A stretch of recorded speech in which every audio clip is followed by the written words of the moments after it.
Hi guys, welcome to another episode of Fitness or Transformation. My name is Juan, and today I'll be guiding you through a quick plank toe tap video. First, let's get into our high plank position. Hands are stacked directly below our shoulders. Feet come out. We get into a nice strong plank. Neck is neutral, core is engaged, and we're creating a nice straight line from head to heel.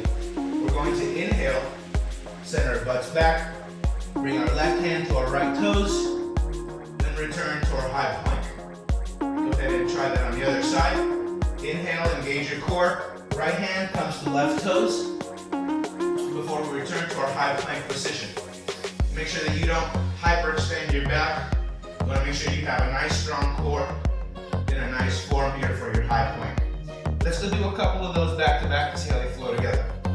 Inhale, left hand to right toe. Exhale, return to your high plank and shift to the other side.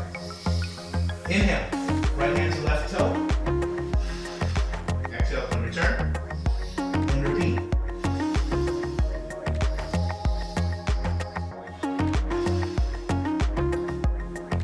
And that is how you perform plank toe taps. If you learned something new, make sure you give this video a thumbs up. If you're new to the channel, make sure you hit subscribe. I release instructional fitness routines every Monday, Wednesday, and Thursday, and I look forward to seeing you next week. Thank you for watching.